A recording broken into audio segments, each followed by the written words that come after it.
الحمدللہ رب العالمین والصلاة والسلام علی سید المرسلین اما بعد فاعوذ باللہ من الشیطان الرجیم بسم اللہ الرحمن الرحیم۔ اللہ پاک کے آخری نبی جناب رحمت عالم نور مجسم شاہ آدم و بنی آدم حضرت محمد مصطفیٰ صلی اللہ علیہ وآلہ وسلم پر درود و سلام پڑھنے کے بے شمار فضائل و برکات ہیں۔ حدیث پاک کا مفہوم ہے کہ جو شخص دن بھر میں مجھ پر 50 مرتبہ درود پاک پڑھے گا، میں قیامت کے دن اس شخص کے ساتھ مصافحہ فرماؤں گا۔ صلو علی الحبیب صلی اللہ تعالی علی محمد صلی اللہ علیہ وآلہ وسلم۔ حضرت آدم علیہ السلام کو تمام فرشتوں نے سجدہ کیا، یہ ان کا مقام تھا، اللہ تعالیٰ نے ان کو فضیلت عطا فرمائی۔ لیکن ابلیس نے سجدہ نہ کیا کیونکہ وہ جنوں میں سے تھا اور فرشتہ نہ تھا، اس لیے وہ راندھا درگاہ ہوا، یعنی اللہ تعالیٰ کی بارگاہ سے اس پہ لعنت ہوئی۔ امام فخر الدین رازی رحمۃ اللہ علیہ یہاں لکھتے ہیں اور بڑی پیار اور عشق بھری بات لکھتے ہیں۔ آپ فرماتے ہیں کہ دراصل جو سجدہ ہوا تھا وہ حضرت آدم علیہ السلام کی پیشانی میں چونکہ نور نبوت تھا، تو اس نور نبوت کو وہ سجدہ ہوا تھا، اور فرشتوں یعنی تمام فرشتوں نے وہ سجدہ کیا تھا، جو کہ زوال کے وقت سے شروع ہوا اور عصر کے وقت تک باقی رہا۔ اللہ تعالیٰ نے حضرت آدم علیہ السلام کو یہ فضیلت عطا فرمائی کہ ان کو تمام فرشتوں نے سجدہ کیا۔ یہ جمعہ کا دن تھا جو کہ زوال کے وقت سے سجدہ شروع ہوا اور عصر کے وقت تک باقی رہا۔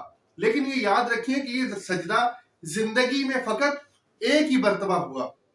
جو لوگ عربی جانتے ہیں ان کو پتہ ہے کہ جب یہ آیت پڑھتے ہیں ان اللہ و ملائکتہ یصلون علی النبی یا ایھا الذین آمنوا صلوا علیہ وسلموا تسلیما، اس آیت کے بعد درود شریف پڑھنا چاہیے۔ اللہم صلی علی سیدنا و مولانا محمد معدن الجود والکرم وآلہ وبارک وسلم۔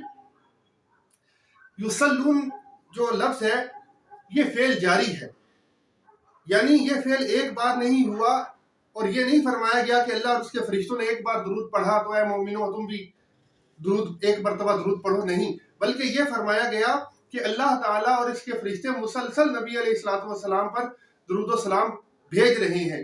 اب یہاں ایک بات غور کیجئے گا کہ اللہ تعالیٰ کا درود پڑھنا اور ہے، اور فرشتوں اور انسانوں کا درود پڑھنا یہ اور ہے۔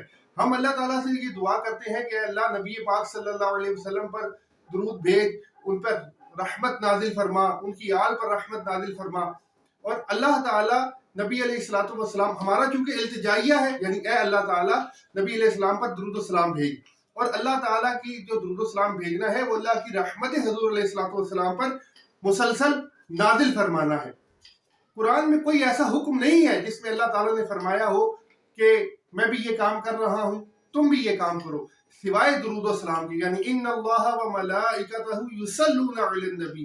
یصلون فعل جاری، مسلسل لگاتار یہ کام کیا جا رہا ہے۔ ہمارے آقا صلی اللہ علیہ وسلم، دیکھیں آپ غور کریں کہ آقا کریم صلی اللہ علیہ وسلم کو کیا ہمارے درود و سلام کی کوئی حاجت ہے؟ نہیں، بالکل بھی نہیں، ہماری تو اوقات ہی نہیں۔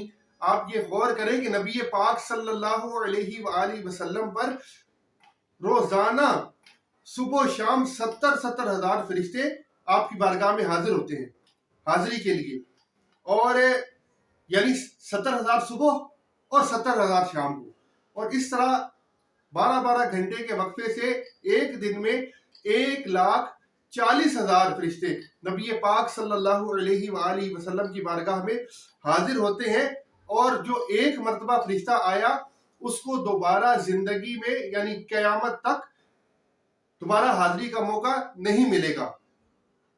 اب کوئی یہ کہے کہ فرشتے تو معصوم ہیں اور انہیں دوبارہ موقع نہیں مل رہا، آخر اس کی وجہ کیا ہے؟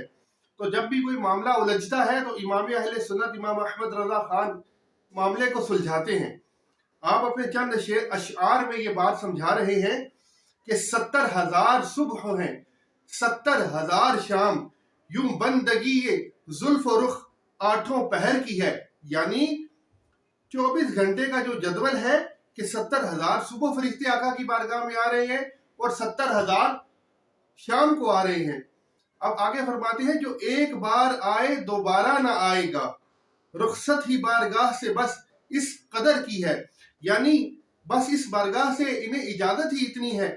اب سوال وہی باقی ہے کہ وہ کیوں دوبارہ نہ آئیں گے؟ تو سیدی اعلیٰ حضرت فرماتے ہیں یہ بدلیاں نہ ہوں تو کروڑوں کی آس جائے، یہ بارگاہ مرحمت عام تر کی ہے. فرماتے ہیں کہ اگر یہ ڈیوٹی نہ لگائی جائے، یہ جدول نہ ہوتا تو بہت سے فرشتے رہ جاتے. ہر فرشتہ چاہتا ہے کہ وہ نبی پاک صلی اللہ علیہ وآلہ وسلم کی بارگاہ میں حاضر ہو. اب فرشتے ہیں کتنے یہ سمجھیے. کبھی اکیلے میں بیٹھ کر اس کا حساب کیجئے گا کہ ایک دن میں 1,40,000 فرشتے جو ہیں وہ کریم آقا صلی اللہ علیہ وآلہ وسلم کی بارگاہ میں حاضر ہوتے ہیں. اب ایک سال کا حساب لگائیے، ایک سال میں کتنے حاضر ہوتے ہیں. اب 1400 سال سے، بلکہ 1400 سے بھی زائد سال ہو چکے ہیں کریم آقا صلی اللہ علیہ وآلہ وسلم اپنے روضہ اطہر میں موجود ہیں. تو اب تمام کیلکولیٹر، دنیا کی کیلکولیشنز بھی اور کیلکولیٹر بھی وہ فیل ہو جائیں گے کہ کریم آقا صلی اللہ علیہ وسلم کی بارگاہ میں روزانہ اب تک کتنے فرشتوں نے حاضری دے دی ہے. تو پھر اسی آیت پر آتے ہیں کہ ان اللہ و ملائکتہ یصلون علی النبی. اب فرشتوں کی تعداد کیونکہ ہمیں پتہ ہی نہیں کتنی ہے. اب آپ غور کیجئے کہ وہ فرشتے جو کریم آقا صلی اللہ علیہ وسلم کی بارگاہ میں ہدیہ درود و سلام پیش کر رہے ہیں، تو آقا صلی اللہ علیہ وآلہ وسلم پر ہر منٹ میں اربوں خربوں، بلکہ یہ تو اربوں خربوں لفظ ہی تھوڑا ہے، اتنے درود شریف پڑھے جا رہے ہیں جو ہماری کیلکولیشن سے بھی بہت زیادہ ہیں. اب آپ یہ ذہن میں رکھیے کہ آپ کے درود کی کوئی حاجت سرکار علیہ السلام کو نہیں ہے. ٹھیک ہے، ہمیں موقع دیا گیا ہے کہ اے ایمان والو، تم بھی آقا کریم صلی اللہ علیہ وسلم کی بارگاہ میں درود و سلام پڑھو اور اپنی حاجتیں پوری کرواؤ اور اپنی بخشش کا بہانہ تلاش کرو کہ درود و سلام پڑھنے والا بخش دیا جاتا ہے. جب ہم درود و سلام پڑھیں گے تو کہا گیا کہ تم اب درود و سلام پڑھو سرکار علیہ السلام کی بارگاہ پہ، تاکہ تمہاری خالی جھولیاں بھری جائیں، تمہارے دامن کو بھر دیا جائے، تمہاری آس پوری ہو، تمہاری امید پوری ہو، اور کریم آقا صلی اللہ علیہ وسلم جس سے راضی ہو گئے، اللہ رسول جس سے راضی ہو گئے، اس کا انشاءاللہ بیڑا پار ہو جائے گا. اب یہاں ایک اور بات آپ کی خدمت میں پیش کرتا ہوں کہ یہ قرآنی حکم ہے اور ہم اس قرآنی حکم پر کتنا عمل کرتے ہیں، یعنی کتنا درود و سلام پڑھتے ہیں. اور یہ بات یاد رکھیے کہ حضور علیہ السلام کی بارگاہ میں دنیا کے کونے کونے سے لوگ آ کر درود و سلام پڑھتے ہیں. جو روضہ اطہر پر حاضر ہوتے ہیں وہ بھی اپنی اپنی زبان میں درود و سلام پڑھتے ہیں، اور جو اپنے وطن میں ہیں، اپنے ملکوں میں ہیں، وہ بھی کریم آقا صلی اللہ علیہ وسلم کی بارگاہ میں اپنی اپنی زبان میں درود و سلام پڑھتے ہیں، اور کریم آقا صلی اللہ علیہ وآلہ وسلم سب کا درود سنتے بھی ہیں اور سب کو سلام اور درود کا جواب بھی دیتے ہیں.